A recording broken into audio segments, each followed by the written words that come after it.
Hi hello नमस्कार, मी सुप्रिया. कसे आहात सगळे? मजेत ना? तर आजच्या आणखी एका व्हिडिओमध्ये तुमचं खूप खूप स्वागत आहे. अजूनही चॅनलला कोणी सबस्क्राईब केलं नसेल तर नक्की सबस्क्राईब करा. असेच रोज नवनवीन व्हिडिओ तुम्हाला बघायला मिळतील. तर इकडे ना सकाळी मुलांच्या डब्यासाठी बेसन पोळा आणि चपाती बनवली होती. त्यानंतर त्यांचे डबे वगैरे भरून दिले. आठवड्यातून 6 दिवस वेगवेगळ्या भाज्या त्यांच्यासाठी बनवाव्या लागतात. तर ते मी आधीच ठरवून ठेवते, म्हणजे कसं घाई गडबड होत नाही आणि कन्फ्युजन होत नाही सकाळी उठल्या उठल्या. त्यानंतर इथे त्यांना डबे पॅक करून दिले. दोघांचाही डब्बा टेबलवर नेऊन ठेवला, तिथं नेऊन ठेवला तरच बॅगेत पटकन ते भरू शकतील म्हणून.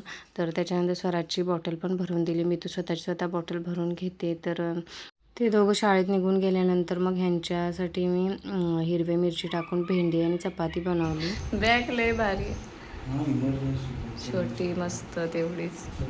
Bye bye bye. काय माहिती कुठं आहे बघा, आता चेक करा.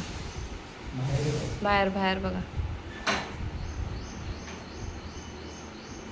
हां बाय.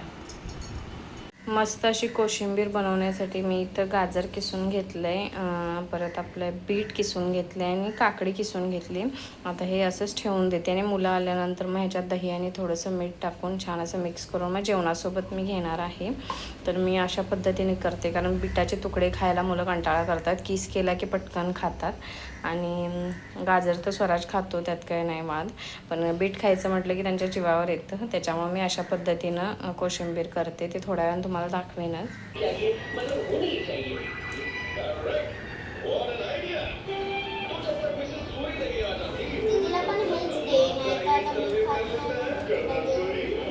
म्हणजे बघ कोण आहे रे?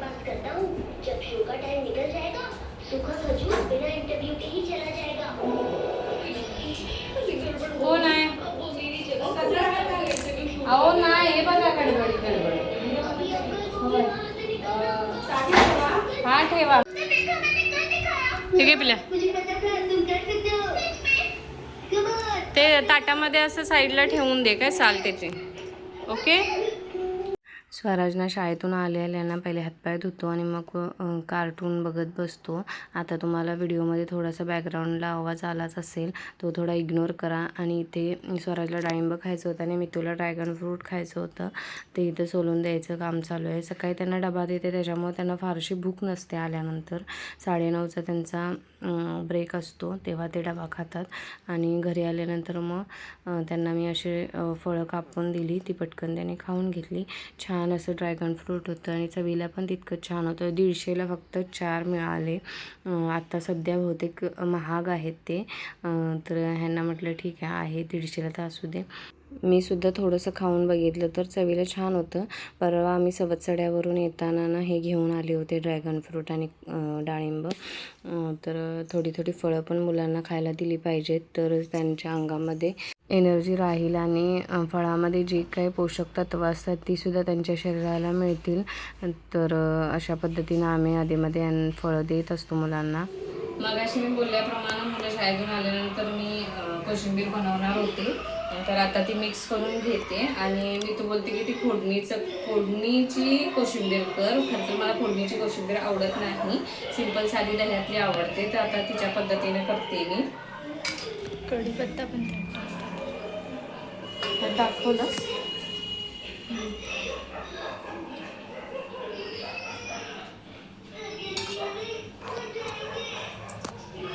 इथे फोडणीसाठी तेल ठेवले गरम करायला.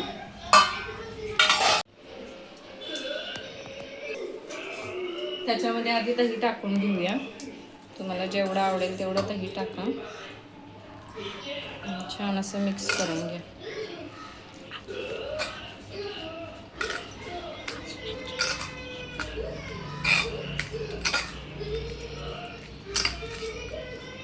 मी अजून थोडंसं टाकते त्याच्यामध्ये दही, मला थोडं कमी वाटतंय.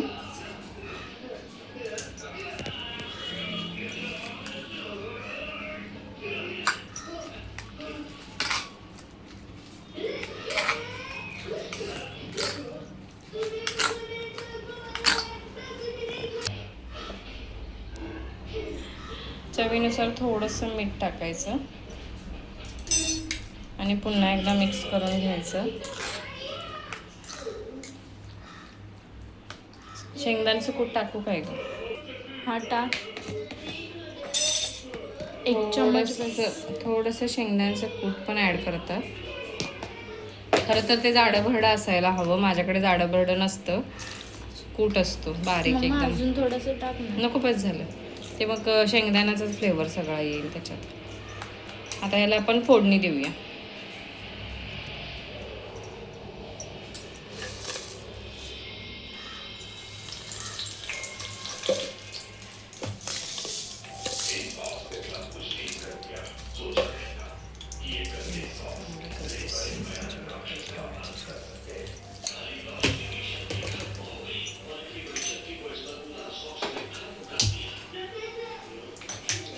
उजव्या हाताला कधी पण ठेवायचं, म्हणजे घेता येतं पटकन.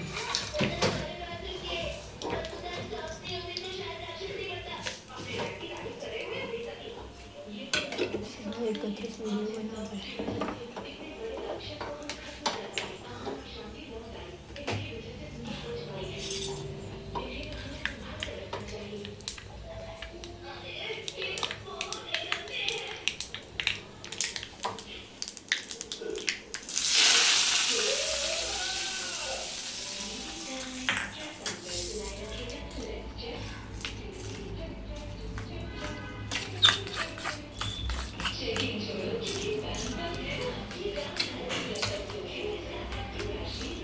इथं आपली कोशिंबीर छान अशी तयार झाली. आता आम्ही मस्त जेवायला घेतो.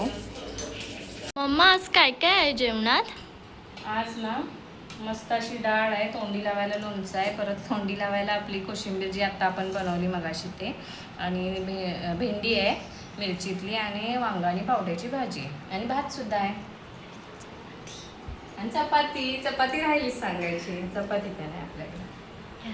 चला तर मग जेवूया आपण आता, आणि या सगळे तुम्ही पण जेवायला. आत्ताच आमचं जेवण वगैरे जेवण झालं आहे, आणि जेवणानंतर थोडीशी बडीशेप खायची सवय झाली आता. सवय करून घेतली. खरं तर पहिली काही खात नव्हते मी, कारण जेवणानंतर थोडीशी बडीशेप खाल्ली की जेवण चांगलं पचतं त्याच्यामुळे. आणि आता माझं एक काम आहे, थोडंसं जायचं आहे बाहेर. मला अस्तर आणायचं आहे ड्रेस शिवण्यासाठी, म्हणजे टॉपसाठी लागणार आहे ते. त्याच्यामुळे ते आणायला जाणार आहे थोड्या वेळाने. आत्ता जेवले तर म्हटलं थोडा वेळ बसूया आणि मग जाऊया. आता बघूया स्वराज येतोय का माझ्यासोबत. अजून एक दुसरं काम आहे ते पण करायचं आहे. जेवण एवढं हेवी झालं ना की मला थोडासा डोळा लागला, आणि पटकन यांचा फोन आला की भाजी पाठवली ती पटकन घेऊन यायचा. आणि मी त्याच गोष्टीसाठी थांबली होती की भाजी पण येईल आणि अस्तर पण येईल. दोन्ही एकसाथ आलं ना की माझ्या 2 फेऱ्या होणार नाहीत, एकाच फेरीमध्ये दोन्ही कामं होऊन जातील. मग भाजी घेतली, आणि त्यानंतर अस्तर जे काय पाहिजे होतं ते सुद्धा इथे वहिनींकडून कट करून घेते. संध्याकाळचे 6:15 वाजलेत आणि ढग असे भरून आलेत. आज बऱ्यापैकी पावसानं दडी मारली होती, पण आता इतकं छान दिसतंय ना. आता मी दिवाबत्ती पण करून घेते लागलीच.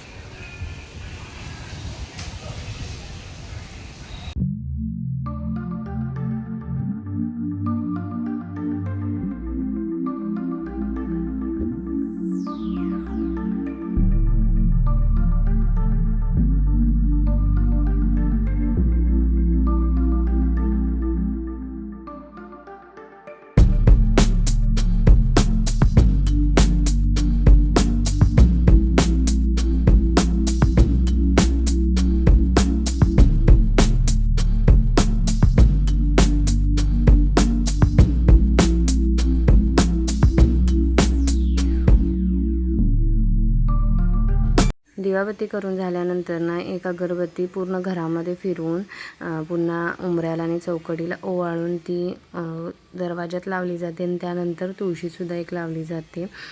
तर अशा पद्धतीने संध्याकाळची पूजा असते. संध्याकाळी ना मुलांना खेळून आल्यानंतर, म्हणजे जसं की स्वराज जातो खेळायला, मी तो नाही जात, मी तो अभ्यास वगैरे काहीतरी करत बसते. पण संध्याकाळची पण छोटीशी भूक लागते. आत्ताच म्हणजे दिवाबत्ती झाले तर दोघांचं असं म्हणणं आहे की मम्मी शेवया बनव, गोड शेवया, म्हणजे खीर नाही, पण आपण कसं शिरा बनवतो त्या पद्धतीने शेवयासुद्धा गोड बनवता येतात. तर तेच मी आता बनवते. थोडीशी तुम्हाला रेसिपीसुद्धा शेअर करते. फेकून दिलीस? का फेकून दिलीस? सगळं भिजलेले पूर्ण. होय. हो आणि नावं पण अशी विस्कटलेली, अशी पुसट पुसट झालेली. हां हां, मग आता सरांना परत ते दाखवणार, मग सर ओरडणार नाही. सर नाही, मॅडम आहे. तेच कोण आहेत ते, मॅडम सर कोण असतील ते. तुपामध्ये छान अशा शेवया भाजून घ्यायच्या खरपूस होईपर्यंत. आणि खिरीला जितकं आपण पाणी टाकतो ना तितकं नाही टाकायचं. सेम प्रोसिजर आहे, फक्त पाणी कमी प्रमाणात वापरायचं, म्हणजे छान अशा घट्ट शेवया होऊन जातात. मस्त अशा तांबूस भाजत आल्या ना की त्याच्यामध्ये पाणी टाकायचं, गरम पाणी, आणि गरमच पाणी टाकायचं. शिऱ्याला सुद्धा गरम पाणी, तसं शेवयाला सुद्धा गरम पाणीच टाकायचं. मी आधीच गरम पाणी करून घेतलेलं, तर इतकंसं बस होईल त्याला पाणी. आणि हे पाणी थोडं आटत आलं म्हणजे शिजत आलं शेवया की मग थोडी साखर टाकायची आपल्या आवडीनुसार, की झाल्या शेवया तयार.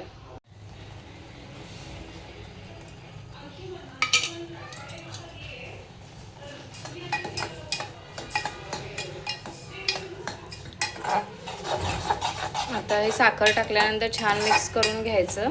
आणि थोडी साखर टाकल्यानं थोडं पातळ होतं आणि नंतर हे थोड्या वेळानं थंड झालं की घट्ट होतात शेवया.